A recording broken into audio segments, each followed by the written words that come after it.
안녕하십니까 국내 포뮬러1 팬 여러분, 대학생 친구들의 포뮬러1 수다 포뮬러톡에 오신 여러분들을 환영합니다. 환영합니다. 네. 이제 시즌이 마지막 끝났습니다. 드디어. 야, 장정 10개월간의 레이스였죠. 장정, 대장정이라고 하지 않나요? 보통 대를 빼고 장정이라고도 하나? 어? 장장 10개월? 장장? 장정? 이거 제가 장정? 금방 찾아볼까요? 시작하자마자 갑자기 또 이런 이슈가 생기네. 아, 장정.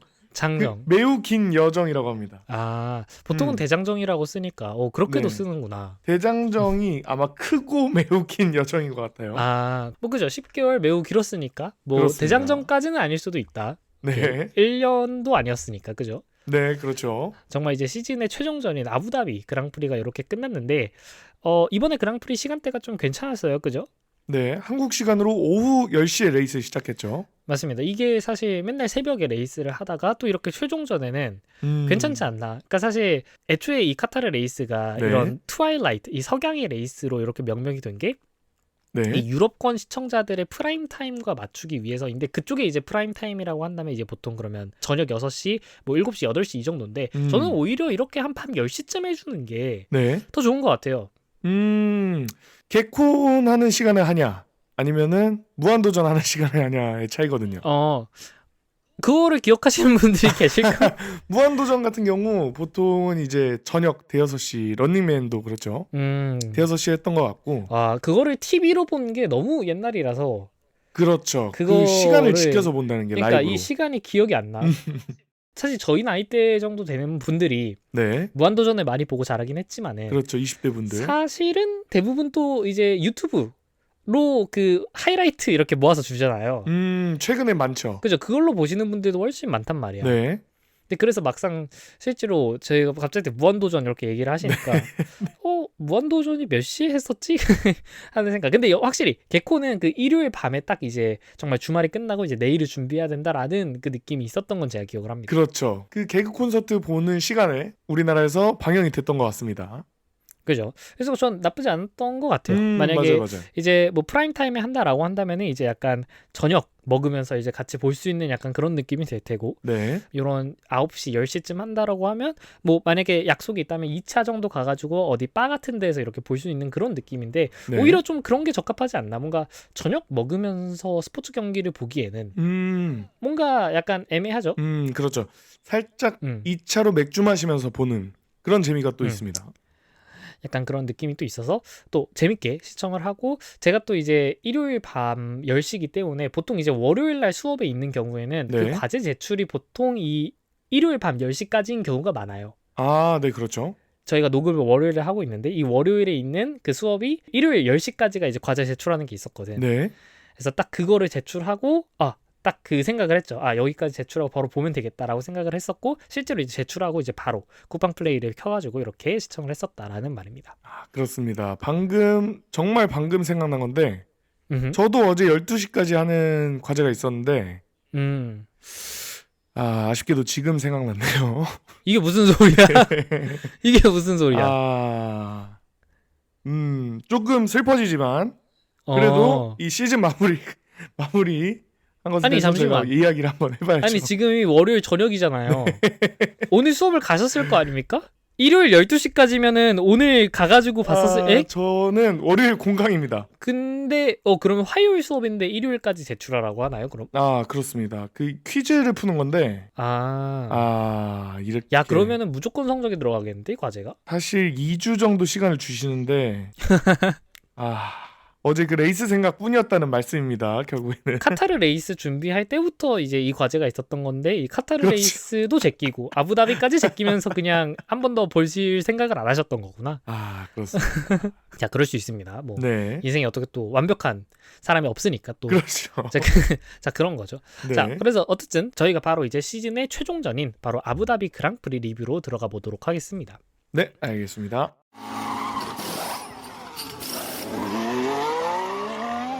일단 이제 프랙티스부터 이슈를 한번 봐야겠는데, 뭐 사실 프랙티스에 엔간히 이슈가 아니면은 저희가 말씀을 잘 안 드리긴 했어요. 네. 근데 사실 이번에는 좀 이슈가 있었기 때문에 말씀을 드려보자면 바로 시즌 내 2번의 루키 테스팅 제한을 아직 맞추지 못했던 컨스트럭터들이 네. 프랙티스 1의 루키 드라이버들을 자신들의 드라이버들을 대신해서 내보냈습니다. 네, 몇 팀이나 루키가 나왔을까요? 총 이제 8팀 9명의 루키 드라이버들이 현재 F1 드라이버들을 대신해서 프랙티스 1에 주행을 했는데 네. 피아스트리 선수를 대신해서 파토 오워드 선수가 맥라렌에서 주행을 했었고요. 네. 유키 선수를 대신해서 이제 내년 RB로 승격이 확정된 아비드 린드블라드 선수가 레드불에서 주행을 했습니다. 네. 또 루이스 해밀턴 선수를 대신해서 르클레르 선수의 친동생인 아르튜르 르클레르 선수가 주행을 했고요. 아, 샤르 르클레르 선수의 친동생인가요? 맞습니다. 아, 네. 그리고 윌리엄스에서는 알본 선수를 대신하여 루크 브라우닝, 네. 레이싱 불스에서는 로슨 선수를 대신하여 이와사 아유무, 그리고 에스턴 마틴에서는 2명 다 대체가 됐어요. 네. 랜스 스트롤 선수를 대신해서 잭 크로포드, 그리고 페르난도 알론소를 대신해서 시안 실즈 선수가 이렇게 주행을 했고, 네. 하스에서는 오콘 선수를 대신하여 히라카와 료, 그리고 알핀에서는 가슬리 선수를 대신해서 아론 선수가 나왔습니다. 근데 사실 뭐 다른 선수들은 다들 그러려니 하는데 사실 알핀은 네. 피에르 가슬리를 대신해서 아론을 내보낸 게 살짝 애매하죠. 왜냐하면은 굳이 한 명을 대신해서 내보낼 수 있으면 콜라핀토를 대신해서 좀 루키 드라이버 테스팅을 하는 게 낫지 않았을까 하는 생각은 듭니다만 그러네요. 어쨌든 본인들이 선택한 거니까 네. 주목할 사람이라고 한다면 당장 내년에 RB 드라이버로 확정된 린드블라드 선수가 있고 네. 아까 말씀드렸던 페라리에서 르클레르 선수의 친동생인 아서 르클레르, 이게 영어로 이름을 쓰면 아르서인데 이걸 약간 프랑스식으로 읽나? 그래가지고 실제 발음은 약간 아르튀르 르클레르라고 합니다. 아, 아르티르를 아서라고 표기가 되어 있군요. 약간 네, 그렇죠. 이게 네. 영어로 그냥 읽으면 아르서인데 뭐 약간 어쨌든 그쪽 나라의 발음을 저희가 이제 로마자로 옮겨오는 게 원칙이기 때문에 저희가 아르튀르 르클레르 선수라고 이렇게 이야기를 합니다. 네, 그렇습니다. 또 이제 저희가 이제 프리뷰에서 말씀을 드렸던 항상 이 프랙티스 2가 아부다비에서는 가장 중요하다고 말씀드렸었어요. 네. 유일하게 레이스와 같은 시간대에서 치러지는 아주 중요한 프랙티스라고 말씀을 드렸는데 네. 여기서 바로 노리스 선수가 1위, 그리고 베르스타펜 선수가 2위를 차지하는 등의 결과가 있었습니다. 네. 다만 프랙티스 2가 끝난 뒤에 텔레메트리 그래프에서는 베르스타펜 선수가 일부러 약간 주행을 하는 데 있어서 악셀을 먼저 뗀다거나 하는 듯한 모습이 포착이 됐어요. 아, 그 텔레메트리 그래프가 그런 그 기록을 좀 보여주는 건가요? 그죠. 그러니까 어느 지점에서 스로틀을 밟았고 어느 시점에서 이제 스로틀에서 발을 뗐고 이런 것들이 이제 그래프로 나오곤 하는데 근데 네. 이제 가속을 충분히 더 할 수 있음에도 불구하고 일부러 가속 페달을 중간에 띈 듯한 정황들이 포착이 됐던 거지. 아, 일부러 좀 속도를 늦추는 모습. 그쵸. 그래서 이게 뭐 사실 왜 그랬는지는 몰라요. 네. 이거에 대해서 딱히 해명하는 기사가 나오진 않았습니다만 결과적으로는 베르스타펜 선수가 어쨌든 최대치로 달리지는 않았다라는 거고, 실제로 그랬음에도 불구하고 베르스타펜 선수가 노리스 선수에 비해 0.3초밖에 뒤지지 않았어요. 아, 이 악셀을 조금 덜 밟은 게 네. 0.3초 만에 이 차이를 만들어낼 것인가는 잘 모르지만 어쨌든 베르스타펜 선수가 만약에 전력으로 임한다고 한다면 간격이 조금 줄어들 수도 있다. 또는 베르스타펜 선수가 노리스 선수보다 빠를 수도 있다. 약간 이런 이야기가 좀 있었고, 네. 자, 프랙티스 3에서는 이제 사고가 있었습니다. 해밀턴 선수가 이제 본인이 혼자 스스로 스핀을 하면서 방어벽에 이렇게 충돌을 하면서 레드 플래그가 발령이 되었었고, 네. 그리고 나서 이제 프랙티스 3가 다시 재개되는 과정에서 많은 선수들이 한꺼번에 트랙으로 나오려다가 이 피트레인에서 사고가 있었어요. 아하. 자, 그래서 이게 트노다 유키 선수가 이렇게 나오고 있었고, 그리고 이제 거기서 안토넬리 선수가 끼어들다가 유키 선수를 못 보고 그 유키 선수의 차량 옆부분을 쳐버리는 그런 접촉 사고가 났는데, 이제 이것으로 네. 인해서 메르세데스 팀에게 언세이프 릴리스로 인한 1만 유로의 벌금이 또 부과가 되었습니다. 아, 자, 그것과 외에도 사실 유키 선수 또한 벌금이 있었어요. 왜냐하면 프랙티스 3에서는 네. 그 해밀턴 선수의 레드 플래그 전에 유키 선수가 뒤에 다가오는 노리스 선수를 자리를 비켜주려고 하다가 약간 둘이 충돌할 뻔한 사건이 있었어요. 네. 이제 그래서 이 사건 역시도 이제 임피딩으로 간주가 되면서 레드불에게 또 이제 1만 유로의 이렇게 벌금이 들어가게 되었는데, 네. 이제 이 장면을 보고 국내 포뮬러 1 팬들이 이제 그런 얘기를 했죠. 일단 첫 번째 시도는 실패했다. 그러니까 유키 선수가 노리스 선수랑 충돌할 뻔했는데 결국에는 이제 충돌은 안 됐어. 그리고 나서 이제 유키 선수가 이 벌금을 맞게 되었는데, 그러면서 이제 팬들이 유키 선수의 어쨌든 이번 미션이 있는데 이번 그랑프리 미션이 있는데 어쨌든 첫 번째 시도가 빗나갔다. 뭐 이런 이야기를 하면서 네. 그러니까 약간 밈화가 있었죠. 어쨌든 유키 선수는 네. 내년에는 지금 그리드에서 못 찾아보는 것이 이미 확정이 되었고 아, 그렇죠. 그러면 사실 이 유키 선수가 마지막 유종의 미를 거두기 위한 그 마지막 음.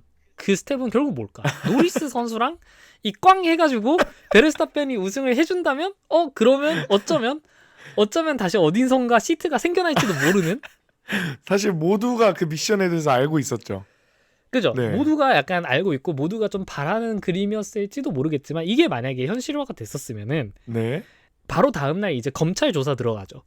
그러니까 이게 상황이 너무 정황이 뻔하잖아. 그러니까 유키가 노리스랑 사고를 냈어? 그러면은 네. 아무리 이건 우연이라고 말을 하려고 해도 그러니까 이거는 그 유키 선수랑 로랑 메키에스랑 베르스타펜부터 시작해가지고 이 레드불에 있는 이 관계자 전원의 이 네. 메신저 기록을 한 몇 달씩 긁어서 바로 제출을 해야 됩니다. 아, 카카오톡 기록도 한 3달치 정도 내지 않을까요? 그렇죠. 이거를 그냥 정말 우연에 의해서 발생이 됐다고? 그러니까 그러기에는 너무 모두가 바라고 또 모두가 기대하는 그런 결말이었기 때문에 뭐 실제로 그런 일이 일어나진 않았습니다만은. 네.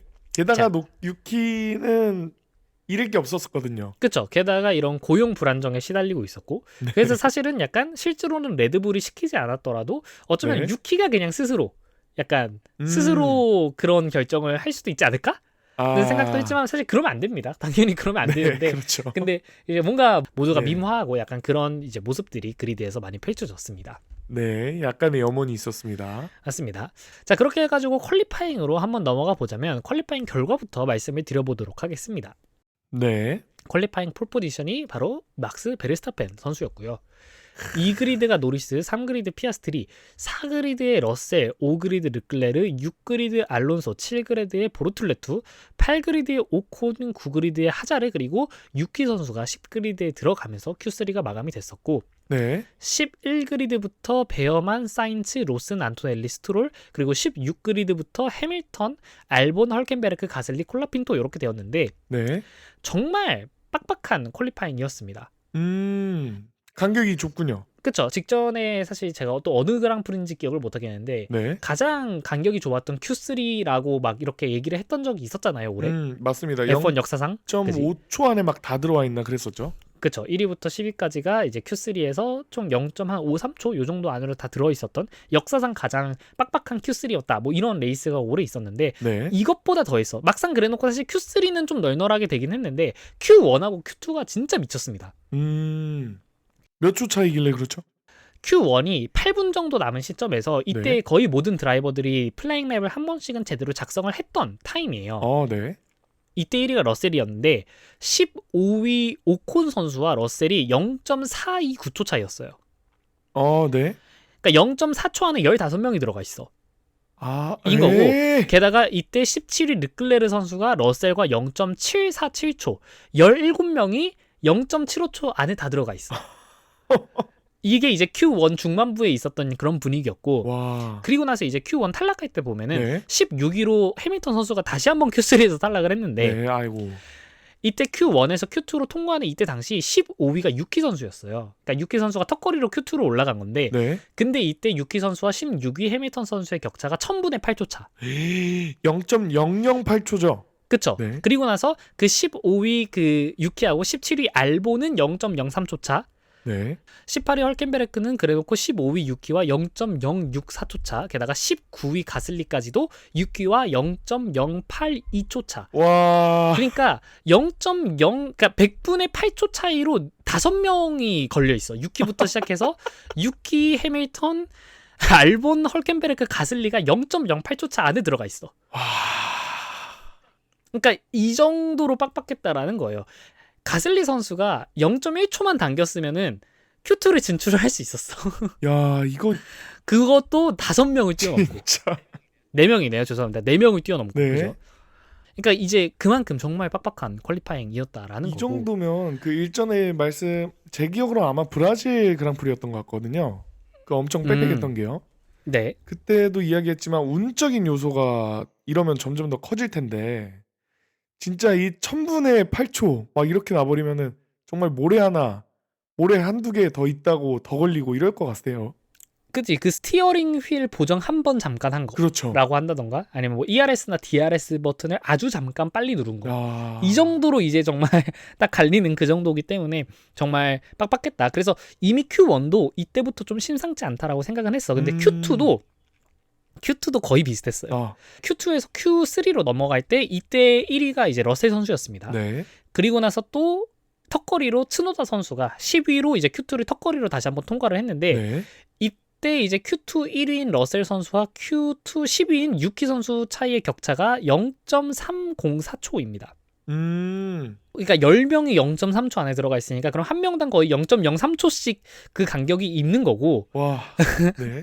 게다가 사실 이것도 사실 그 앞에 있었던 선수들이 좀 차이가 크게 있었던 거지 6위부터 10위까지 르클레르, 하자르, 피아스트리, 오콘, 츠노다 이 5명이 격차가 0.08초예요. 야. 5명이 0.08초 안에 들어가 있으니까 그러면은 한 사람당 0.02초보다도 더 빽빽하게 들어가 있는 거야. 100분의 2초보다도 더 빽빽하게 있다는 거고. 네. 게다가 11위로 Q2를 탈락한 베어만 선수는 10위 츠노다와 0.007초 차이. 그리고 Q2 최하위로 15그리드를 차지한 스트롤 선수는 1위 러셀과 0.367초 차이. 그러니까 Q2 전체 15명이 0.4초도 안 돼. 15명 전체가. 네. 이거는 그리고 10위 츠노다와 15위 스트롤 선수의 격차가 0.063초 차이. 100분의 6초 차이 격차로 Q3로 진출을 하느냐 아니면 Q2의 최하위가 되느냐. 그러니까 이게 0.063초면은 네. Q2의 최하위가 뭐야? 11위 정도만 해도 되게 빡빡했다라고 할 수 있는 그 정도의 격차인 거거든요. 그렇죠. 근데 지금 애초에 Q2의 15명이 0.4초도 아니야. 0.36초 안에 15명이 다 들어와 있어. 그러면 인당 거의 100분의 2초 정도밖에 쓰지 못한 아니죠. 죄송합니다. 이게 갑자기 또 계산이 안 되네. 그죠? 한 그 정도 그 정도쯤 되네요. 그렇죠. 인당 네. 100분의 2초 정도밖에 격차가 없는 거야. 0.02초 평균. 응. 와. 그리고 이 스트롤 선수가 츠노다 선수랑 0.063초 차이니까 네. 그러니까 츠노다 선수부터 해가지고 15위 스트롤까지 6명이 0.06초 안에 들어와 있어.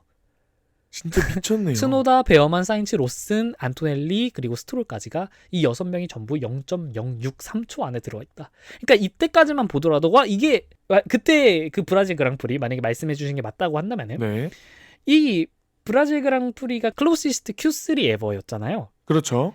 Q2하고 Q1과 관련된 기록은 사실 또 어디 없는 것 같긴 한데 네. 이게 그 기록이 되지 않을까. 이번에 갱신이 된 거 아닐까요?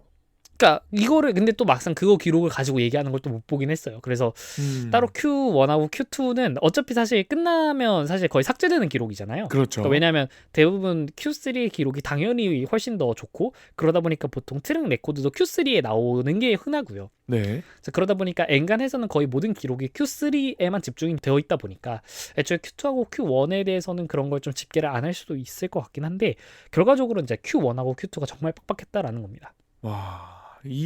그 정도 수준이면은 사실 이제는 뭔가 특이점이 온 것 같아요. 정말 차량들별로 이제 전투력이 정말 비슷하다 그런 해라고 볼 수 있겠고 네. 근데 사실은 그것도 있어요. 왜냐하면 내년에 어쨌든 대규모 규정 변화가 예고가 되어 있기 때문에 그러니까 많은 팀들이 가망이 안 보이면은 엔간치 지금 거의 모든 개발을 내년으로 미뤘어요. 그렇죠. 올해 차에 대한 개선을 거의 많이 하지 않았고 거의 페라리 같은 경우는 거의 시즌 초반부에 거의 그런 결정을 했었고 사실 그뿐만 아니라 뭐 메르세데스는 중간에 리어 서스펜션 업그레이드를 가져와 놓고 사실은 다운그레이드를 한 적도 있었고요.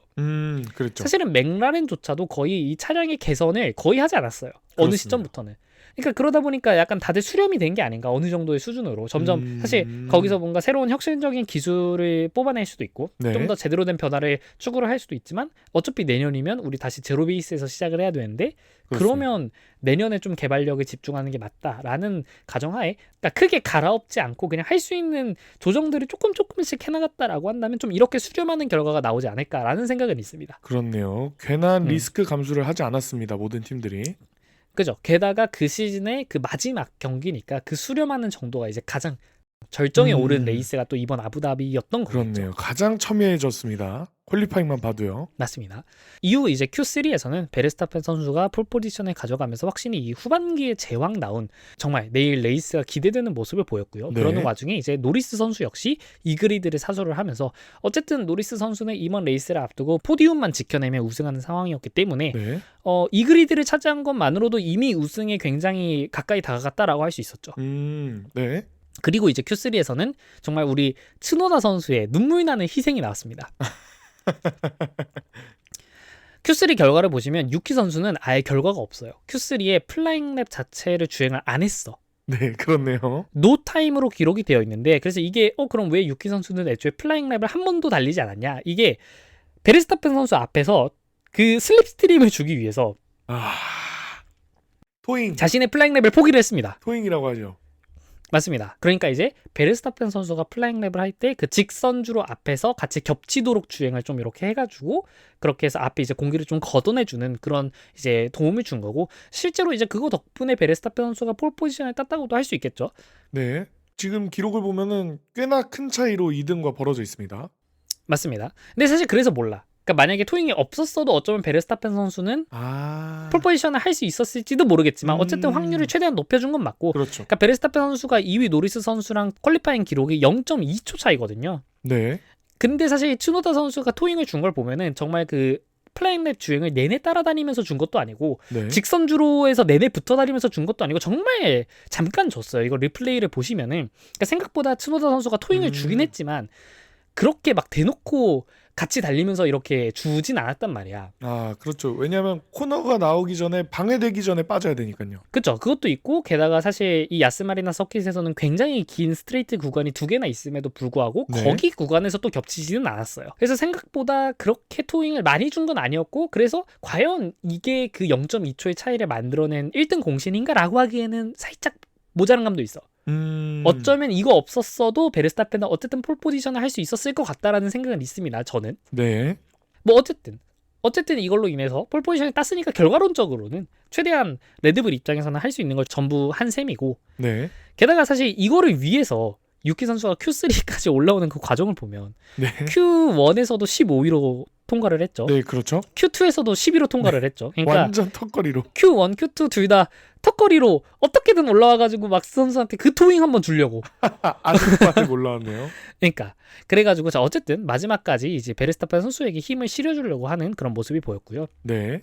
근데 사실 말씀을 드렸듯 노리스 선수랑 결국 0.2초 차이기 때문에 네. 그 폴 포지션을 따는 데는 뭐 큰 기여는 아니었을 수도 있지만 네. 트랙 레코드 작성에는 기여를 했어. 왜냐하면은 기존 트랙 레코드보다 이번에 베르스타펜의 랩타임이 0.002초 빨랐어요. 새로운 트랙 레코드였습니다. 그러니까 이거는 츠노다 선수가 해준 게 맞지. 그렇죠. 0.002초 정도는 츠노다가 끌었습니다.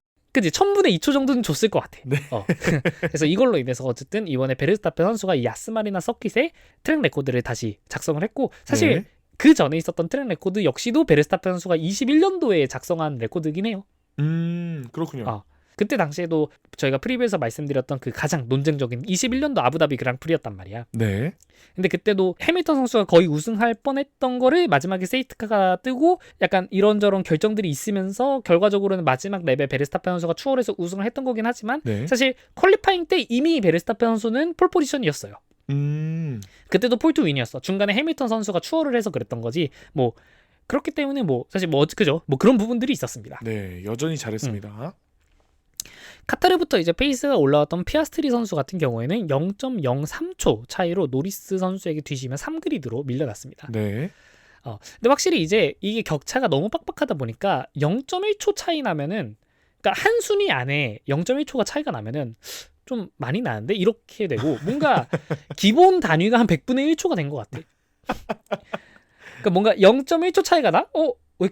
왜 이렇게 느렸지? 약간 이렇게 되고 기본적인 격차가 100분의 1초 단위로 약간 좀 여겨지는 듯한 감이 요즘은 좀 있는 것 같습니다. 네, 100분의 1초도 이젠 자극이 안 되네요. 맞습니다. 자, 그것 외에도 다른 선수들도 굉장히 잘했는데 보톨레토 선수 같은 경우는 7그리드입니다. 그러면서 이제 네. 자신의 F1 최고 그리드와 타이 기록이에요. 보톨레토 보톨레토 선수가 이번 시즌 헝가리 퀄리파잉 그리고 몬차 퀄리파잉에서 7그리드 스타트가 있었고 그래서 이번에 세 번째 7그리드였습니다. 네. 오콘 선수 역시도 후반기 들어서는 사실 대부분 하스의 그 집중은 거의 베어만 선수한테 가 있었단 말이야. 네, 오랜만이네요. 근데 이제 오콘 선수도 정말 오랜만에 Q3에 진출을 했다. 그래서 한번 찾아보니까 오콘 선수 마지막 Q3 진출이 8라운드 모나코였어요. 8라운드면 여름이 오기도 전이네요. 그쵸. 한참 전이고 멕시코에서 11위로 이제 Q2 탈락을 한 적이 딱 한 번 있었는데 와. 어쨌든 Q3 진출한 게 이제 8라운드 모나코 이후 처음이었다라는 거였으니까 오, 오콘 선수도 굉장히 오랜만에 또 이렇게 활약을 해줬다라는 겁니다. 그렇습니다. 그리드 출발 좋았어요. 자, 그렇게 해서 이제 퀄리파잉 넘어가 보도록 하겠고 바로 레이스 이야기를 들어가 보도록 하겠습니다. 네.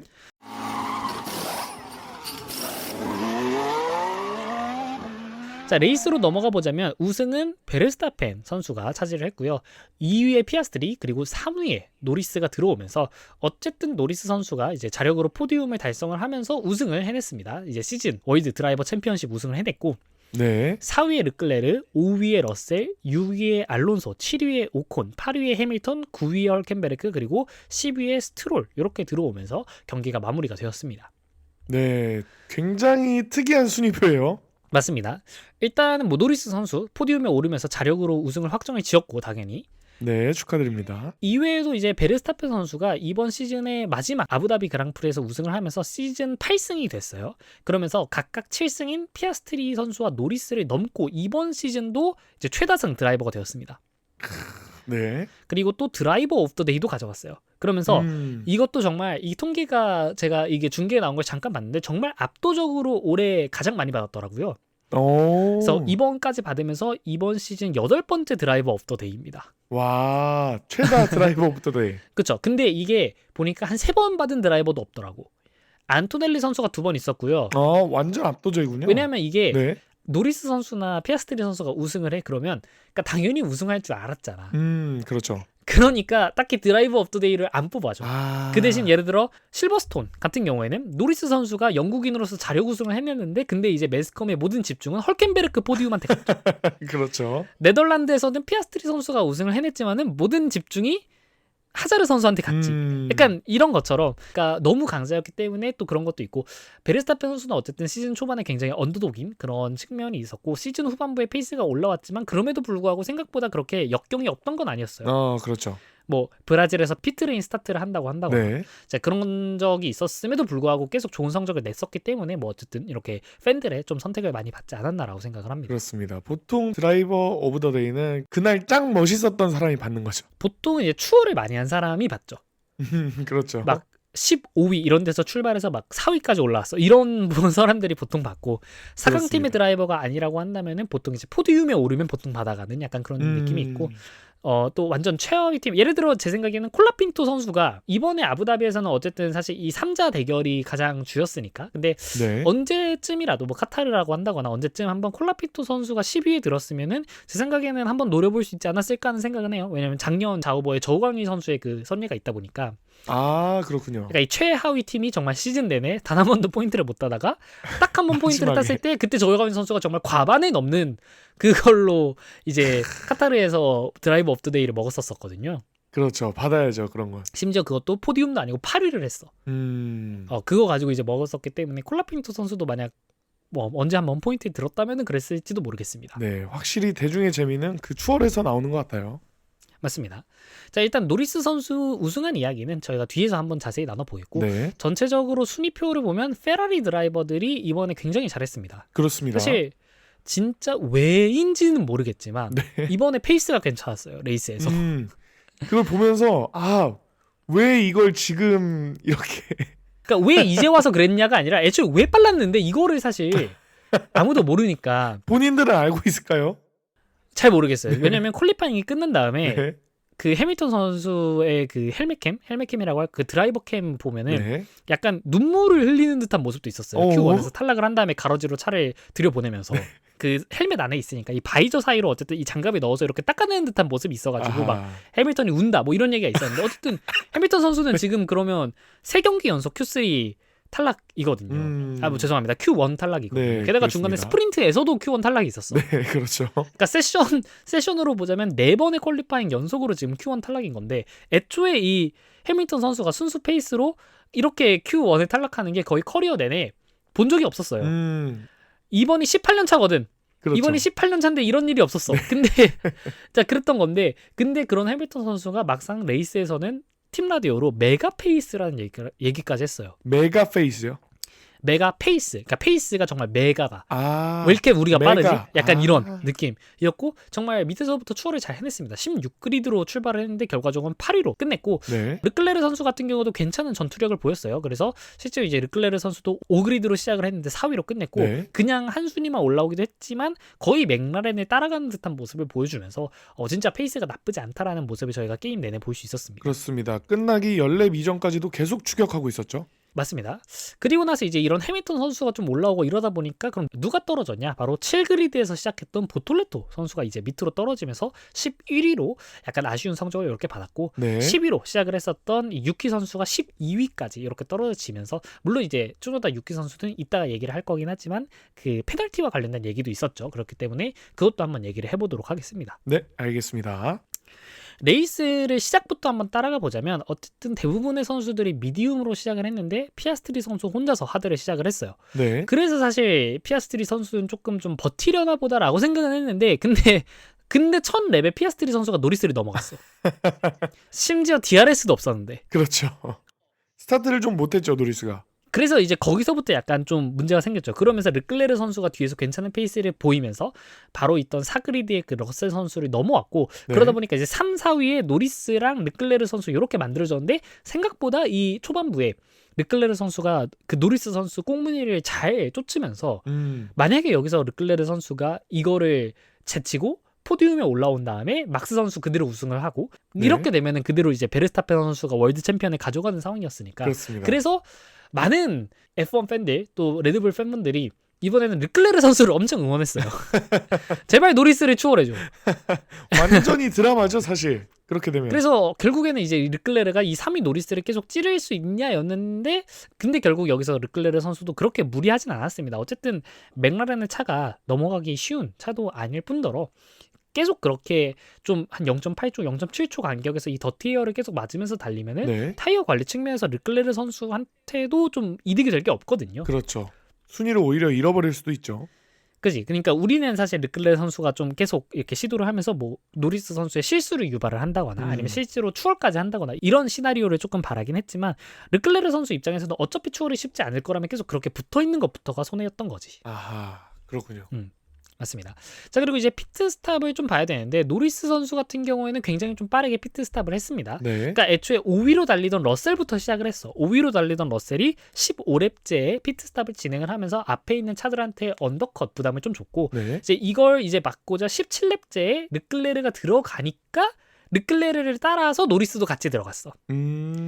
근데 문제는 뭐냐면 이 뒤에 있는 러셀의 언더컷을 막기 위해서 빠른 피트 스탑을 가져갔지만 이로 인해서 르클레르하고 노리스 선수가 나올 때 이 DRS 트레인 안에 갇힌다라는 게 포인트였어요. 게다가 야스 마리나 서킷 자체가 그렇게 추월이 막 엄청 쉬운 서킷만은 또 아니었기 때문에 네. 과연 이 DRS 트레인에서 이 사실 20개의 차 중에서 가장 빠른 노리스가 어쨌든 다른 차 뒤에 붙어가지고 이렇게 갇힌다는 것 자체가 손해거든요. 네, 그렇죠. 근데 생각보다 이걸 그냥 빨리 빠져나왔어. 노리스 선수가 적어도 이제 저도 생각하기엔 한 5랩 정도는 거기 뒤에서 갇혀있을 줄은 알았거든요. 네.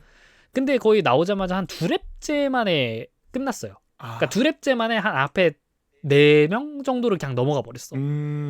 그렇죠. 자, 근데 그러면서 22랩째 아직 피트 스탑을 하지 않은 츠노다와 네. 그리고 로리스가 만났습니다. 이때 당시 이제 츠노다가 3위로 이제 피트 스탑을 하지 않으면서 달리고 있었고 그렇습니다. 그리고 4위에 노리스가 이렇게 되면서 이제 그러면서 이제 츠노다 선수가 드디어 자신의 쓰임을 증명할 두 번째 기회. 한 번은 이제 프랙티스 3에 있었고 만약에 여기서 네. 옛날에 이제 그 베르스타펜 선수가 그 월드 챔피언 우승을 했었을 때도 그때 해밀턴 선수를 막아내던 그 체코 선수의 엄청난 그 방어가 있었거든요. 그러면서 그 체코 선수의 별명 중 하나가 국방부 장관이었어요. Ministry of Defense. 방어를 정말 잘한다. 그때 당시 해밀턴 선수의 페이스가 정말 괜찮았고 어쨌든 객관적으로 체코 선수의 페이스가 그보다는 떨어짐에도 불구하고 네. 정말 온몸 비틀기를 하면서 어떻게든 해밀턴을 막아내는 그런 모습을 보였단 말이야. 그래서 이번에도 만약에 츠노다 선수가 이 노리스 선수를 조금이라도 좀 붙잡아 둔다면 네. 그로 인해서 나중에 이 르클레르 선수가 만약에 뭐 노리스 선수를 넘어간다거나 해가지고 네. 정말 베르스타펜 선수가 우승을 한다면 또 모른다라고 생각은 했는데 너무 싱겁게 너무 싱겁게 넘어가 버리긴 했어요. 그죠? 아, 그렇죠. 그 실제로 보신 분들은 아시겠지만 그 막기 위해서 와리가리 하는 거 있잖아요. 맞습니다. 그렇게 좌우로 움직임도 없이 그냥 직선 구간에서 그냥 금방 이렇게 자리를 내줬어요. 애초에 그 직진 구간에서 그렇게 좀 뒤에 차가 DRS를 키고 따라오면은 네. 사실 앞에 있는 차 입장에서는 할 수 있는 게 많이 없죠. 그리고 애초에 그게 사실 DRS의 도입 이유기도 해. 그러니까 DRS를 그렇죠. 켰으면 엔간에서는 추월이 나오도록 설계한 게 애초에 이 DRS 시스템의 그 취지이기 때문에 그렇죠. 실제로 이제 츠노다 선수가 전체 20개 차량 중 가장 직진성이 좋은 셋업을 갖고 나왔음에도 불구하고 어쨌든 이 DRS를 킨 순간부터는 차량의 절대적인 그 전투력 자체가 좀 갈리는 상황이기 때문에 뭐 많이 할 수 있는 게 없긴 했습니다. 네. 근데 이제 문제는 이 노리스가 츠노다를 넘어가면서 이 스트레이트 구간에서 트랙을 벗어나는 것으로 이렇게 보이면서 츠노다 선수하고 노리스 선수 모두에게 그 노란 느낌표가 떴어요. 한번 검사가 들어가는 거죠. 그죠? 노리스 선수가 과연 트랙을 넘어가면서 추월을 한 것이냐 아니면은 이거를 츠노다가 노리스를 밀어낸 것으로 볼 것이냐 아하. 이 두 가지의 쟁점이 있었는데 네. 이제 결과적으로는 츠노다가 노리스를 밀어낸 것으로 이제 결정이 되면서 츠노다에게 5초 페널티가 돌아갔어요. 그래서 이때도 정말 모두가 조마조마했었죠. 만약에 노리스 선수한테 5초 페널티가 나온다면 네. 그러면 사실 츠노다가 정말 할 만큼 했다. 왜냐하면 그 뒤에 따라오는 르클레르 선수의 페이스가 나쁘지 않았기 때문에 실제로도 레이스 피니시를 보면은 르클레르 선수가 그 노리스 선수랑 차이가 8초밖에 안 나요. 8초도 아니죠. 한 6.5초 정도 나네요. 네. 6.7초 정도 나는데 게다가 르클레르 선수가 이번 레이스에서 패스티스트 랩도 있었단 말이야. 네. 그러니까 만약에 노리스 선수가 5초 페널티가 있는 상황이었다라고 한다면 르클레르 선수가 정말 죽기 살기로 만약에 노리스 선수에게 5초 격차로 붙으려고 했다. 그랬으면은 진짜 모르죠. 그렇죠. 어떻게 될지 모릅니다. 그렇죠. 결과적으로는 이제 츠노다 선수에게 페널티가 나오면서 좀 아쉬운 상황이 되었던 거고. 네. 자, 그리고 나서 이제 레이스 막판에서는 이제 르클레르 선수가 아까 17렙째 러셀을 좀 방어하기 위해서 첫 번째 피트스탑을 가져갔던 그 르클레르 선수가 다시 한번 투스탑을 가져가면서 네. 어차피 뒤에 러셀과의 격차가 있는 시점에서 이제 약간 앞에서 이제 페이스가 점점 떨어지는 노리스를 노려보겠다라는 생각을 또 했던 것 같은데 네. 근데 이제 이거를 방어하기 위해서 노리스 선수도 투스탑을 가져왔어요. 그러니까 이때 노리스 선수가 어쨌든 피아스트리랑 베르스타펜이 1, 2위로 이렇게 달리고 있는 상황이었는데 네. 어차피 나는 3위만 해도 이제 우승을 할 수 있고 결과적으로는 그럼 난 르클레르를 방어해야 되는 입장이니까 그렇습니다. 결국 르클레르가 하는 대로만 하면 사실 노리스 선수는 손해볼 게 없는 상황이었고 실제로 이제 그렇게 하면서 결국에는 이제 끝까지 페이스를 잘 유지를 했고 그대로 순위가 마무리가 되면서 1위 베르스타펜, 2위 피아스트리, 3위에 노리스 그리고 4위에 르클레르 선수 이렇게 이제 경기가 끝났습니다. 그렇습니다. 정말 만반의 준비를 하는 게 느껴졌던 게 맥라렌 팀에서요. 끝나기도 몇 랩 전에 만약에 뭐 옐로우 플래그가 뜨면 어떻게 할지 이런 걸 회의하는 모습도 한번 나왔었죠. 그렇죠. 한 3렙 정도 남기고서 그때 이제 노리스 선수랑 팀 라디오로 만약에 세이프트카가 만약에 뜬다면 그러면 우리는 바로 소프트로 교체를 할 거니까 알고 있어라. 이렇게 노리스 선수랑 의견을 교환하는 그런 모습이 있었기 때문에 정말 마지막까지 긴장을 늦추지 않고 노리스 선수 입장에서도 정말 완벽한 드라이빙을 해냈다라고 할 수 있습니다. 그렇습니다. 결과적으로는 사실 첫 랩에 어쨌든 노리스 선수가 이 피아스트리 선수한테 순위를 내주기는 했지만 네. 그거를 만약에 따라가려고 그렇게 무리하는 것보다 어쨌든 3위를 유지하기만 해도 자신은 실리를 챙기는 거잖아. 그렇죠. 그러니까 사실은 그거를 막 엄청 막 피아스트리한테 질 수 없어 이렇게 한다기보다는 사실 그것도 있겠고 또 모릅니다. 왜냐하면 만약에 피아스트리 선수가 2위가 됐고 노리스 선수가 3위가 됐는데 네. 만약에 뭐 이 르클레르 선수가 넘어왔어. 그래서 2위 피아스트리, 3위에 르클레르, 그리고 4위에 노리스가 됐어. 그럼 만약에 그렇게 된다면은 레이스가 끝났을 때 베르스타펜 선수가 드라이버 챔피언이 되잖아요. 그렇죠. 그러면은 사실 맥라렌 입장에서는 피아스트리 선수한테 내려와가지고 노리스를 3위로 만들어달라고 하면 돼. 샤르 르클레르 선수를 좀 그지? 그냥 보내주고 야 피아스트리 너 그냥 르클레르 보내준 다음에 너 3위로 내려온 다음에 노리스랑 자리 바꿔 라고 할 수 있죠. 그러네요. 그러니까 그런 거야. 그러니까 애초에 노리스 선수 입장에서는 첫 랩에 피아스트리한테 따이든 말든 간에 어쨌든 자기는 사고를 안 내고 완주하는 게 중요했던 거고 정 만약에 필요한 순간이 오면은 어쨌든 피아스트리 선수는 내 뒤로 그냥 보낼 수 있어 라는 확신이 있었기 때문에 팀 오더로 그러니까 그런 생각이 있었기 때문에 그냥 그렇게 무리하지 않은 거고 실제로 그냥 그렇게 됐습니다. 리스크 관리를 잘 했다라고 볼 수 있겠죠. 그렇습니다. 정말 일말의 리스크도 허용하지 않았어요. 그쵸? 결과적으로는 마지막에 가서 정말 상황이 온다면 팀 오더가 있을 수 있는 거니까. 그래서 사실 오늘 결과가 딱 끝나고 나서 보니까 그 안토넬리 선수가 베르스타펜 선수한테 다가가서 미안하다라고 하는 일이 있었어요. 그러니까 오잉? 이게 뭐냐면 카타르 레이스에서 마지막에 그 안토넬리 선수가 그 4위 자리를 놓고서 노리스 선수랑 이 배틀을 네. 할 때 마지막 랩에서 그 타이어에 문제가 생기면서 이 사고는 아니죠. 실수를 했고 결과적으로는 노리스 선수가 거기서 이제 넘어가면서 오늘의 격차가 만들어졌던 거고 만약에 노리스 선수가 그때 안토넬리 선수 뒤에서 마무리를 했고 오늘 결과 그대로 막스 선수가 우승에다가 노리스 선수가 3위를 했다라고 네. 친다면 그러면 이제 베르스타펜 선수가 우승을 하는 입장이었거든요. 그때 스노우볼이 자기 때문인 것 같아서 사과를 했군요. 그쵸. 그리고 사실 약간 좀 이런 톡식한 팬분들 중에서는 그런 주장을 하시는 분들도 있을 수 있어. 와 진짜. 오늘 결과를 그대로 가져가고 네. 만약에 안토넬리 선수가 카타르 그랑프리에서 노리스에게 자리를 주지 않았더라면 오늘 결과 그대로 만약에 나왔을 때 베르스타펜이 이겼을 텐데 그럼 다시 약간 안토넬리 선수한테 책임을 묻는 약간 그런 의견인 건데 사실 그것도 정말 바보 같은 게 그렇다고 칩시다. 만약에 안토넬리 선수가 네. 그때 노리스를 방어를 했어. 네. 그래가지고 만약에 1위, 3위를 하더라도 베르스타펜이 이기는 상황이 왔어. 네. 근데 그러면 맥라렌 입장에서는 오늘 피아스트리랑 노리스 자리를 바꿨겠죠. 그렇죠. 2위랑 3위를 바꿔서 어떻게든 노리스를 2위로 올린 다음에 월드 챔피언을 차지를 했을 거야. 그냥 애초에 같은 상황이 벌어질 수도 없을 뿐더러 그치? 같은 상황이 벌어졌어도 그냥 그치? 맥라렌 입장에서는 그거를 충분히 대응을 했을 거야. 결과적으로는 이러나 저러나 정말 노리스 선수 차에 결함이 생겨가지고 꽝 하지 않는 이상은 거의 그냥 어쨌든 노리스 선수가 이길 수밖에 없었던 레이스였다라는 거고. 네. 그러니까 사실 첫 랩에 노리스 선수가 피아스트리 선수를 보내줬을 때도 네. 노리스 선수는 별 생각 없었을 거예요. 큰 걱정 안 했을 거다. 너 앞으로 가라 피아스트리. 나중에 그래 놓고 그냥 우리는 레이스를 하는데 어차피 나중에 필요하면 넌 나한테 자리를 주게 돼 있어. 이 생각을 어쨌든 속으로 했을 수밖에 없단 말이야. 첫 랩에서는 사실 저희는 굉장히 또 흥분을 했지만 네. 야 이거를 피아스트리가 하지만 어쨌든 앞에 막스가 그리드 최고의 페이스로 달아나고 있는 과정에서는 사실 피아스트리 선수도 뭐 노리스 선수를 넘어가긴 했지만 별로 할 수 있는 게 없었다. 애초에 피아스트리 선수는 거의 우승을 하지 못하면 아무것도 못하는 상황이었기 때문에 애초에 격차 자체가 네. 그렇기 때문에 뭐 애초에 그래서 노리스 선수는 뭐 그렇게 잘못한 게 없이 이번 레이스를 정말 안정적으로 잘 끝냈다라고 할 수 있겠습니다. 그렇습니다. 리스크 관리도 잘했고요. 그리고 맞습니다. 와중에 또 재밌었던 점은 피아스트리가 중간에 팀한테 한번 물어봅니다. 내가 이기려면 어떻게 해야 되냐. 네. 근데 뭐 어쩔 수 없죠. 그렇죠. 이미 이번 시즌은 끝났고 결과적으로는 2025 시즌 피날레가 이제 딱 끝나면서 4년 연속 챔피언을 차지했던 베르스타펜을 넘어 이제 새로운 드라이버 챔피언 랜도 노리스가 자신의 커리어 첫 드라이버 챔피언십을 확정하게 되었고 네. 1999년 이후 맥라렌의 컨스트럭터와 드라이버 동시 챔피언인 거고요. 26년 만에. 이야. 그리고 2008년 해밀턴의 우승 이후 첫 맥라렌 소속 챔피언 드라이버가 됐습니다. 그리고 그때 이후로 첫 영국인 새로운 드라이버기도 해요.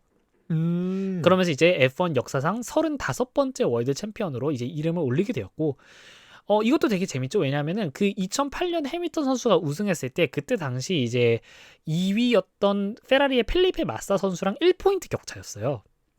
네. 그래서 약간의 공식이 된 거야. 만약에 맥라렌에서 영국인이 자신의 첫 챔피언의 달성을 할 때는 아슬아슬하게 된다라는 약간의 공식이 된 거죠. 복잡한 결과긴 하지만 어쨌든 네. 노리스 선수 전 마지막 영국인 챔피언은 해밀턴 선수였고 네. 그 해밀턴 선수의 첫 월드 챔피언이 2008년 맥라렌에서 했었고 그리고 그때도 1점 격차 이번에 노리스 선수는 2점 격차였으니까 굉장히 좀 닮은 점이 많다라고 할 수 있겠죠. 그렇네요.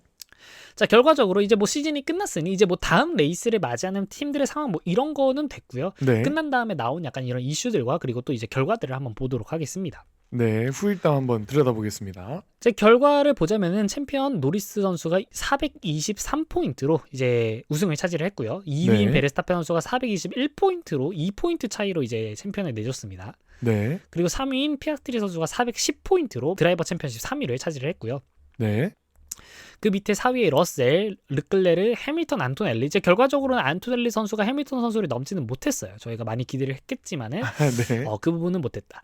8위에 알본 선수는 후반기에는 거의 많이 죽었는데 이 전반기에 어쨌든 벌어놓은 게 꽤나 많다 보니까 결과적으로는 이 자리를 계속 지켰고 대신 사인츠 선수가 드라이버 챔피언십 9위까지 올라왔습니다.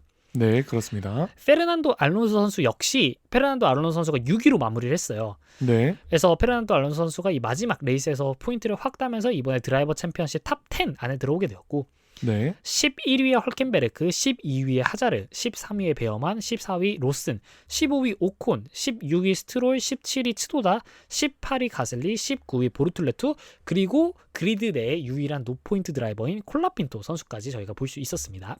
아, 그렇습니다. 잭 두한도 그 밑에 같이 있네요. 맞습니다. 컨스트럭터 챔피언십에서는 맥라렌이 833포인트를 따면서 컨스트럭터 챔피언십에 뭐 일찍이 확정을 지었었고, 네. 결과적으로는 그럼 이제 그 2023년 레드불 이후 이제 최고 포인트 1위인 거죠. 왜냐하면 그때 당시 이제 2023년 당시 레드불이 840포인트였으니까요.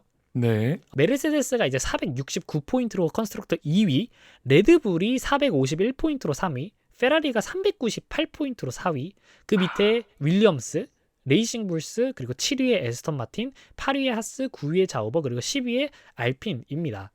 그래서 사실 뭐 전반적으로 봤을 때는 알핀은 굉장히 사실 작년에 비해서 좀 실망스러운 시즌을 보냈다라고 할 수 있겠고, 네. 그 외에는 굉장히 좀 평준화가 잘 됐어요. 그렇네요. 너무 막 뒤처지는 팀도 없고, 그쵸. 사실 중간을 갈라서 보자면요. 그렇죠. 1위에 맥라렌하고 그리고 5위에 윌리엄스 정도를 제외하면은 나머지들은 약간씩 서로 모여 있는 느낌이 나기 때문에 사실 컨스트럭터 경쟁도 이게 그냥 순위 하나하나가 생각보다 나중에 또 이제 그 중계권료 수입을 배분하는 데 있어서 굉장히 또 영향을 미치기 때문에, 자, 결과적으로 노리스 선수가 2점 차이로 챔피언을 차지를 했는데, 사실 이 포인트 시스템이 바뀐 이후에 그랑프리에서 1위랑 2위를 해도 7포인트나 차이가 나요. 네, 갭이 크죠. 그러니까 이렇게 가까운 간격으로 좀 들어오기가 쉽지는 않은데 뭐 그런 시즌이 되었고, 음. 그러면서 이제 여러 가지 기록들이 또 많이 세워진 한 해가 되었습니다. 네. 일단은 베르스타펜 선수의 경우는 후반기 모든 10개의 레이스에서 포디움에 올랐어요. 근데 딱히 이거는 기록이 안 되는 게, 왜냐하면 한 시즌에 21승을 하던 시즌이 있었기 때문에 21승은 아니었죠. 그러니까 이때 당시 레드불이 시즌 21승이었고, 이때 당시 제가 기억하기로는 베르스타펜 선수가 한 시즌 19승이었습니다. 그러니까 이야. 그런 시절이 있었기 때문에 애초에 뭐 사실 기록은 딱히 되지는 않지만 정말 후반기에 제왕다운 그런 모습을 보였다라고 할 수 있겠고, 네. 다만 이제 베르스타펜 선수가 드라이버 넘버 1번을 이제 반납을 해야겠죠. 노리스에게 주나요? 그렇죠. 또 모르지만 어쨌든 한동안은 마지막이 될 예정입니다. 2021년에 챔피언을 차지를 한 이후 2022년 첫 레이스부터 사용했던 막스 베르스타펜 선수의 1번은 총 1384일 만에 이제 없어지게 됐고, 이제 내년부터는 아마 노리스가 쓰겠죠. 저였어도 쓸 것 같습니다. 그죠. 물론 의무가 아니긴 하지만 뭐 선택이죠. 지금까지 안 쓴 드라이버가 없었을걸요, 제 생각엔. 그런 이유가 없었을 것 같아요. 씁니다. 그래서 당연히 1번을 쓰지 않을까라는 생각을 하고, 네. 여담으로 또 이제 올해가 마지막으로 끝나면서 그라운드 이펙트가 사라졌습니다. 이제 쉽게 말해서 내년부터는 이제 차량의 바닥이 평평해진다라는 얘기거든요. 네, 그 톡 튀어나온 부분이 없어진다는 거죠. 그렇죠. 이 차의 플로어로 다운포스를 생성을 해내는 기술인데, 이제 현대 F1 차량의 밑을 보면 약간 이 밑에 이렇게 좀 터널을 그 공기역학적으로 이렇게 파내면서 이 차량 밑에서의 공기의 압력을 줄여가지고 이 차를 바닥으로 누르는 그런 힘을 만들어내는 게 있었어요. 네. 근데 이제 그거를 이제 없애고 이제 내년부터는 F1 차량이 이 차가 밑에 바닥이 굉장히 평평한 그런 차량이 될 거다라는 거였고, 네. 또 2011년부터 도입되어 15년을 함께한 DRS 역시 이제 역사 속으로 사라지게 되었습니다. 와, DRS가 없어지는 건 꽤나 상징적인데요. 맞습니다. 그러면서 이제 역사상 가장 마지막으로 DRS를 누른 드라이버, 바로 안토넬리 선수였습니다. 이번 레이스에서 마지막으로 DRS를 연 선수였기 때문에 역사상 이제 가장 마지막으로 DRS 버튼이 누른 선수로, 뭐 약간의 또 재밌는 기록이죠, 이것도. 재밌는 기록입니다. 그죠. 이걸로 또 다시 한번 이름을 좀 남기게 되었고, 네. 뭐 관련해서는 내년에 워낙에 규정 변화가 많기 때문에 이번 시즌, 뭐 비시즌 기간 동안이나 뭐 아니면 내년 레이스가 시작하기 전 한 2월 말쯤에 이거를 또 시간이 된다면 한번 이런 규정 변화들에 대해서 또 정리해보는 시간을 가져보도록 하겠습니다. 아무래도 무조건 한번 해야 하지 않을까요? 맞습니다. 2026년에 워낙에 규정 변화가 너무 큽니다. 맞습니다. 몇 시간 떠들어야 될 것 같아요. 네. 1부작, 2부작으로 나눠야 될 수도 있겠네요. 맞습니다.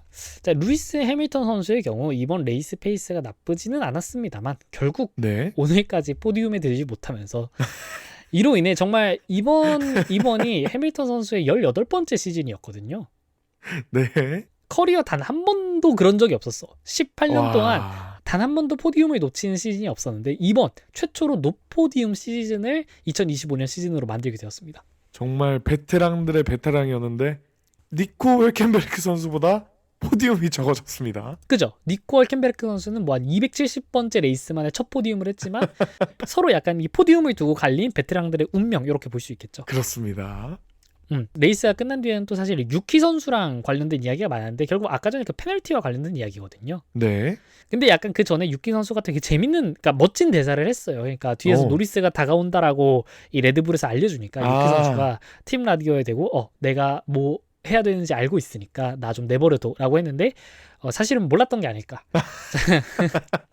자신이 뭘 해야 되는지 몰랐던 게 아닐까라는 거가 되겠고, 근데 어쨌든 팬들의 입장은 좀 갈리는 것 같아요. 어쨌든 노리스 선수가 꽤나 좀 이런 비호감 이미지가 있기도 했었고, 네. 사실 노리스 선수의 우승을 바라지 않은 팬들이 더 많았을 수도 있잖아요.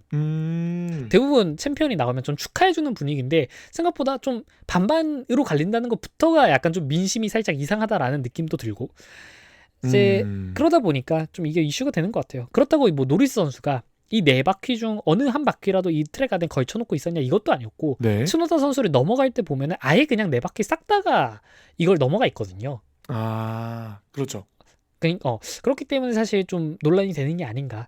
그래서 뭐 팬분들 입장에서는 추월을 할 때 남을 밀어내도 이제 상관이 없고, 뭐 그냥 트랙 바깥으로 추월을 해도 상관이 없고, 이제 F1은 더욱더 재밌어질 것이다, 뭐 이렇게 비꼬는 반응들도 있기는 했는데 이제 실제로 유키 선수도 끝난 뒤에 이런 스튜어드들의 결정에 대해서 좀 약간 이해하지 못하겠다 이런 반응을 보이기도 했었고, 글쎄요, 좀 어떻게 보세요, 폴 씨는 이거를 과연 츠노다 선수한테만 페널티를 주는 게 옳았다, 또는 뭐 둘 다 같이 페널티가 나왔어야 될 수도 있고요. 네. 뭐 아니면 노리스 선수한테도 페널티가 나왔어야 했다라는 것도 얘기를 할 수 있겠고. 저는 그 생방송으로 보자마자 노란 느낌표가 떴잖아요. 검사가 이제 들어간다고 하고. 그죠? 그걸 보자마자 이걸 노리스한테 페널티를 주네? 라고 저는 거의 그냥 확신에 가까운 확신을 했습니다.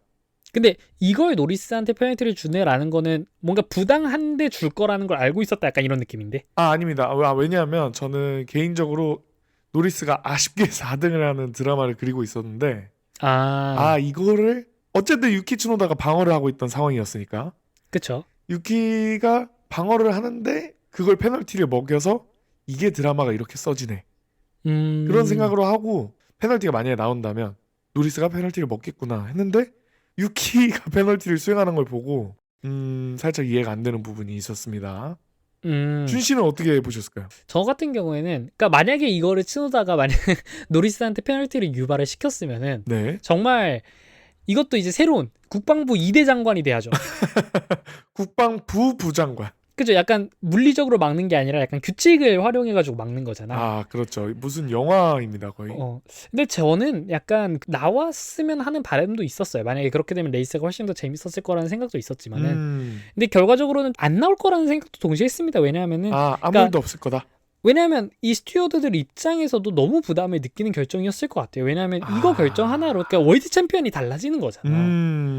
그럼 끝나고 나서 이거 관련해서도 조사가 엄청 있을 테고, 그렇죠. 또 사실 애초에 그렇게 띄운다는 것 자체가 어떻게든 해석을 해보자면은 양쪽으로 해석이 가능했어. 그러니까 누가 봐도 뭔가 유키 선수가 일방적으로 피해를 받은 것 같지도 않았고, 그렇죠. 그렇다고 노리스 선수가 일방적으로 밀려난 것 같지도 않았고, 그러니까 이거를 그냥 초점에 따라서 이건 유키가 밀어냈어라고도 할 수 있고, 동시에 노리스가 넘어갔어라고도 할 수 있었어. 그렇습니다. 그럼 둘 다 사실 해석이 가능한 상황에서 스튜어드들 입장에서는 사실 그렇게 하는 게 가장 안정적인 선택이 아니었을까. 자신의 선택, 그 결정으로 인해서 만약에 이 월드 챔피언이 바뀐다면은 나중에 또 정말 역사에 남을 결정이 되는 거잖아요.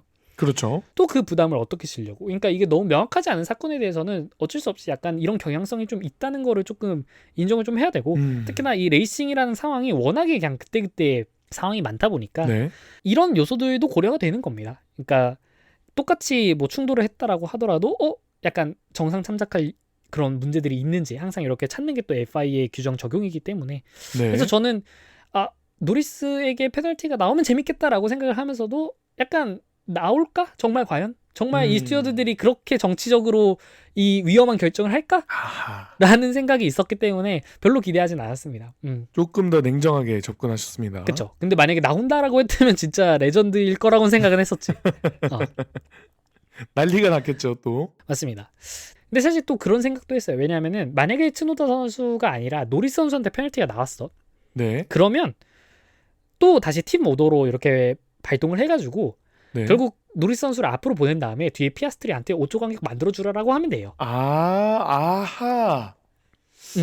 그러니까 뒤에 피아스트리한테 애들 몸빵 때우면서 얼추 너가 페이스가 어쨌든 좋으니까 애들 점점 좀 약간 이렇게 트레인을 좀 이렇게 만들어가지고 앞에 노리스 선수 보내고 너랑 노리스 사이에 5초 간격 만들어라고 하면 또 되는 입장이었기 네. 때문에 그러니까 결국 사실 맥라렌의 팀 오더가 있는 상황을 생각을 해보면 어떤 시나리오든 간에 어쨌든 오늘 노리스가 우승하는 거는 거의 기정사실화였어요. 아하.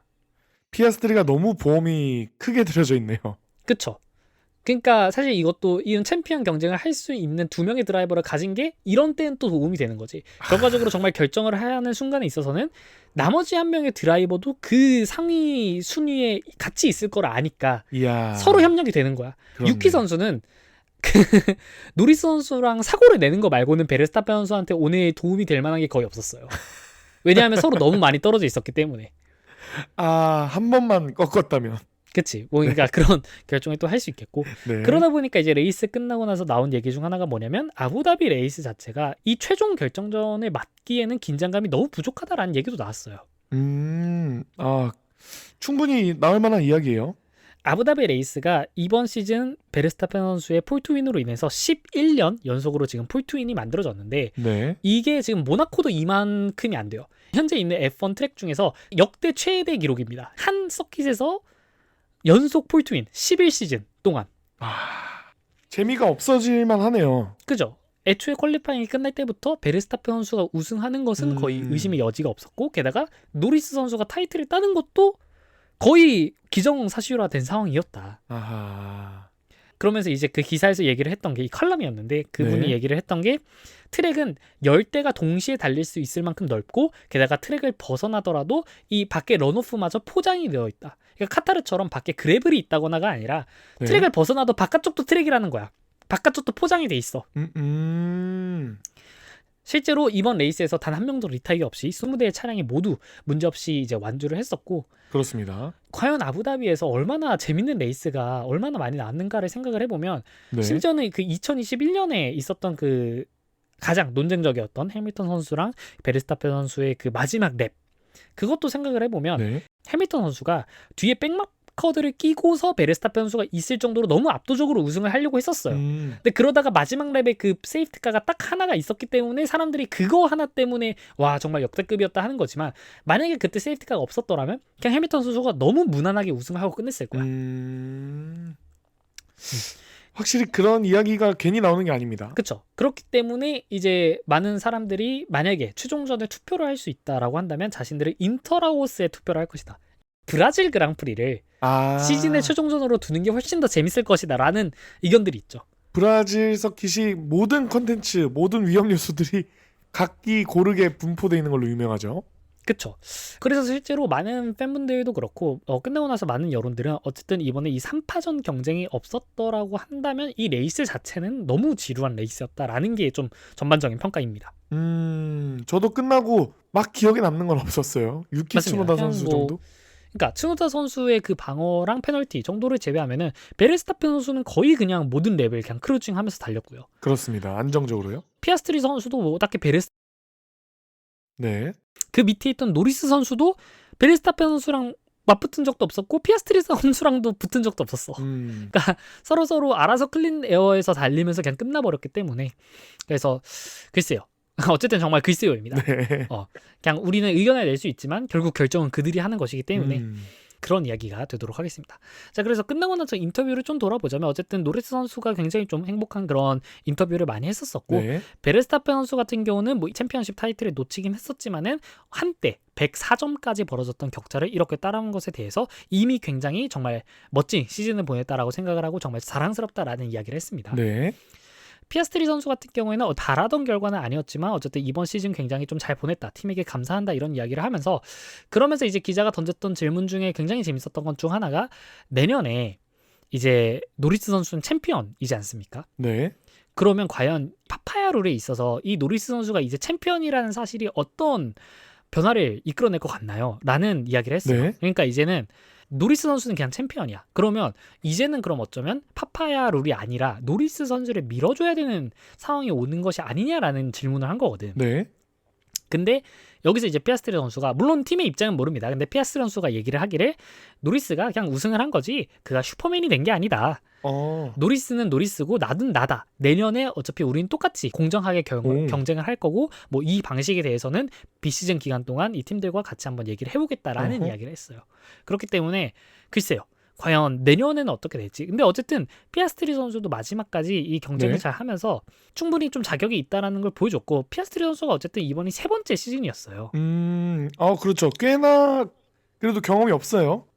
그죠? 그걸 감안을 하면은 정말 사실은 노리스 선수가 챔피언을 땄다고 해서 내년에 막 갑자기 맥라렌에서 특별 대우가 들어간다거나 뭐 이런 모습은 좀 없지 않을까라는 좀 생각이 들고 사실 노리스 선수는 굉장히 좀 늦게 챔피언을 한 편입니다.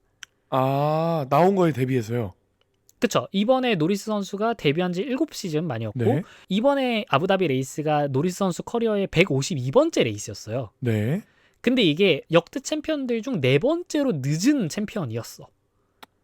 네 번째로요. 그쵸. 그러니까 애초에 해밀턴 선수나 아니면 베르스타펜 선수가 월드 챔피언을 할 때는 노리스 선수보다는 빠르게 했다는 거지. 데뷔부터 시작해가지고. 그러니까 애초에 노리스 선수가 굉장히 좀 많이 묵은 채로 했다.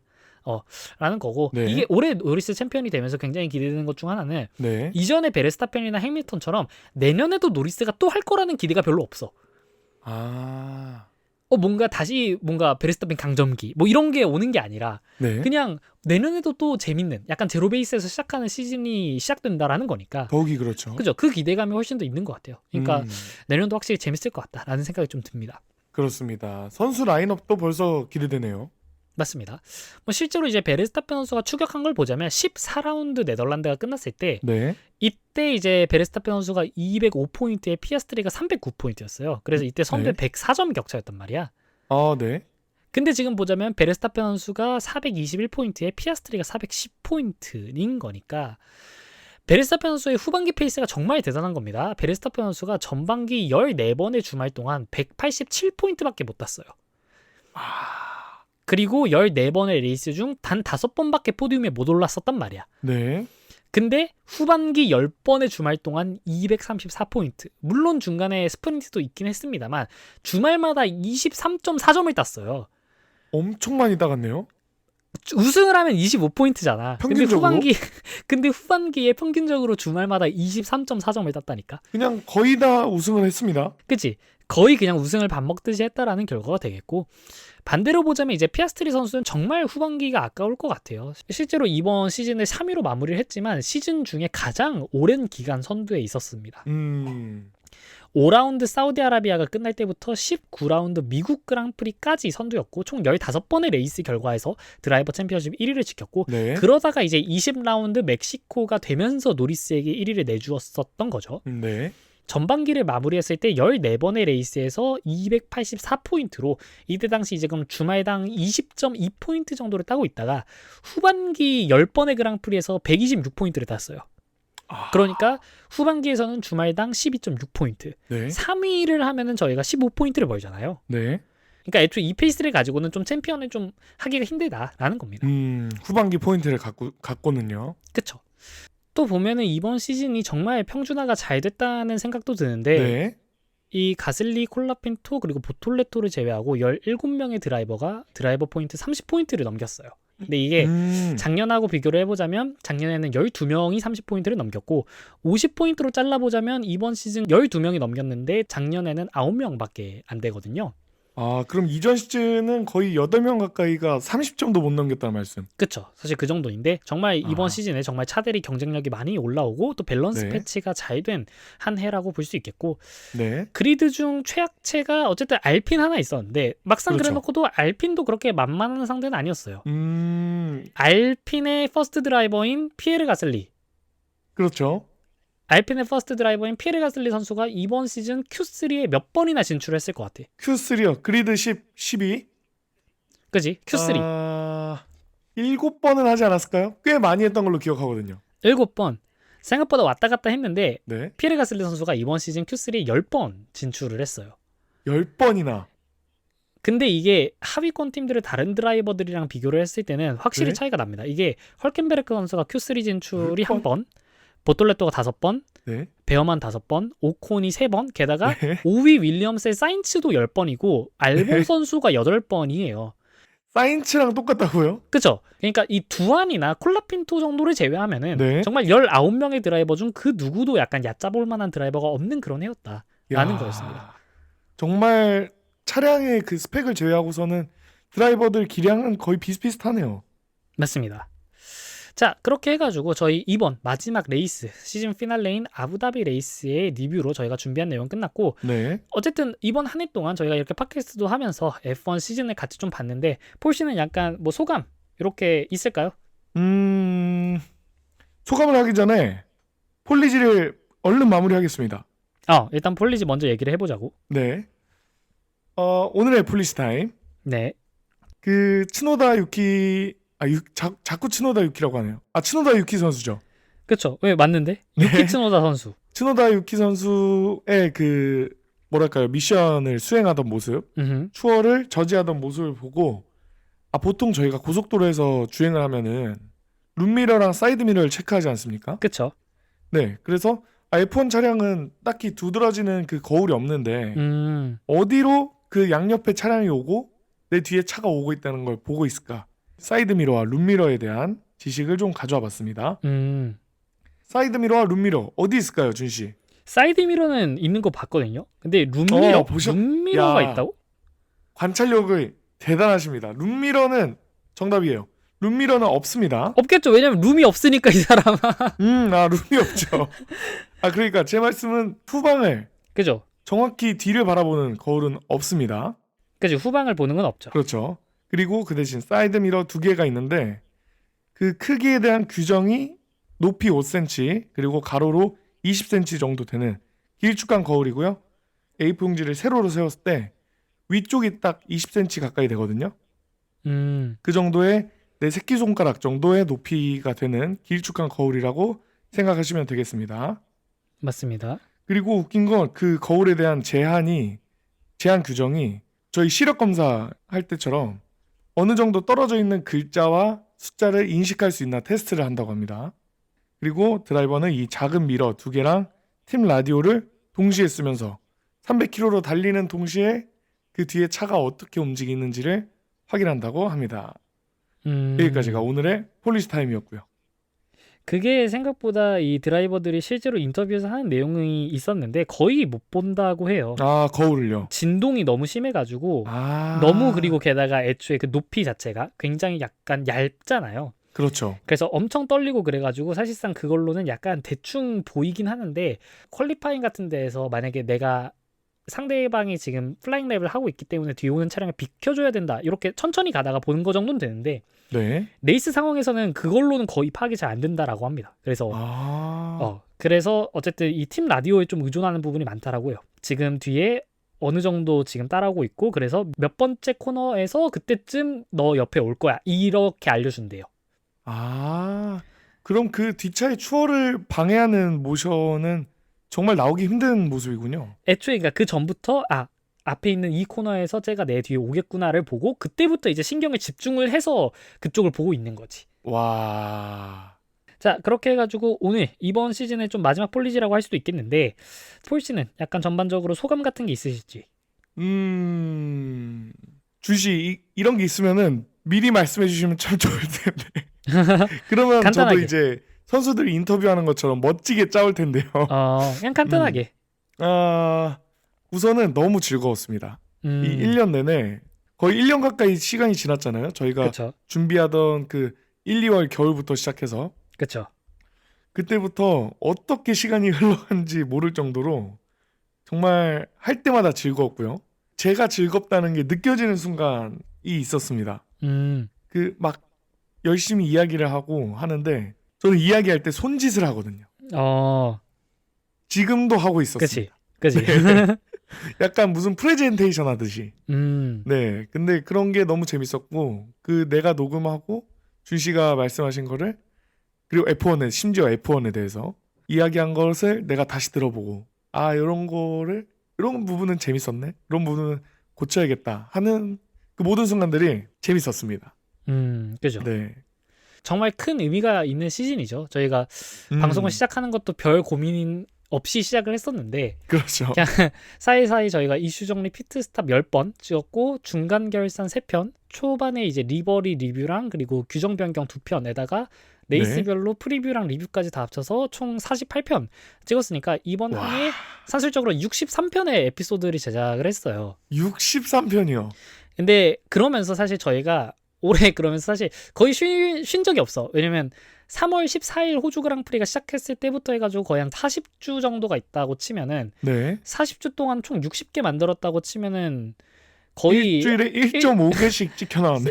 그러니까 2주마다 3개씩 녹음을 하고 편집해서 내보냈으니까 와. 생각보다 많이 달려왔다라는 게 이제 와서 돌아보니까 좀 느껴지고. 자, 그래서 결과적으로 이제 시즌이 끝났고 저희 포뮬러톡의 좀 다음 스텝에 대해서 궁금하신 분들도 청취자분들도 좀 있을 것 같은데 네. 일단은 저희는 잠깐 좀 휴식기를 가질 생각입니다. 왜냐하면 기말고사가 있거든요.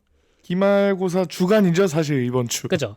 그래서 사실 뭐 시즌 마무리, 시즌 결산 컨텐츠도 저희가 또 녹음하긴 해야 되긴 하지만 어쨌든 네. 선택과 집중을 해야 되고 저희가 또 그렇게 하면서 제가 이번 학기에 총 34점을 들었어요. 이번 학기가 아니죠. 이번 1년 동안. 깜짝이야. 포뮬러톡을 같이 하면서 어쨌든 그렇게 해서 저희가 시험 기간이 끝난 뒤 조금은 또 다시 쉬고 이렇게 돌아올 예정입니다. 그래서 시험이 끝나는 게 다음 주고 그리고 조금 쉰 뒤 이번 연도의 마지막 에피소드와 함께 시즌 마무리 결산 에피소드를 이렇게 가지고 좀 돌아올 예정이고 네. 겨울 비시즌 기간 동안에는 이 쿠팡플레이에서 21년도 F1 시즌 재방송을 해준다고는 하는데 뭐 그 레이스들에 대해서는 하나하나 리뷰를 하진 않을 생각이긴 합니다. 그래서 네. 뭐 만약에 그냥 관심 있는 분들이 계시다면은 챙겨보시면 좋을 것 같고 그래도 비시즌 중에 여러 이슈들이 생겨난다면 그때그때 이것들을 정리해가지고 가끔씩 또 찾아뵙도록 하겠습니다. 네, 알겠습니다. 또 그리고 이제 저희가 새해부터는 유튜브를 좀 더 활성화해가지고 다시 시도해볼 예정인데 네. 팟캐스트 에피소드도 이제 계속 올릴 거고요. 또 짤막하고 간략한 이슈들은 그때그때 유튜브를 통해서 또 이제 기대되는 것 중 하나는 이 준하고 폴, 요 햄스터하고 곰돌이 뒤에 있던 사람들이 누구인지 네. 좀 내년이면 보실 수 있지 않을까 하는 생각이 있습니다. 그래서 많은 기대와 관심을 부탁드리겠고 네. 이외에도 뭐 인스타그램을 통해서 F1 관련 외신 뉴스들을 가장 빠르게 번역해서 받아보실 수 있기 때문에 뭐 다들 이미 인스타그램을 다들 팔로우하고 계실 테지만 앞으로도 겨울에도 저희 인스타그램으로 많이 소통을 하면 좋을 것 같습니다. 네, 알겠습니다. 자, 그렇게 해서 어쨌든 이번 한 해 정말 청취자분들께도 많이 감사하는 그런 한 해였고 저희는 이번 한 해 좀 이렇게 마무리를 해보고 다음 시즌이 아니죠. 겨울방학 동안 재밌는 컨텐츠들로 또 이렇게 다시 찾아뵙고 또 인사드리도록 하겠습니다. 수고 많으셨습니다.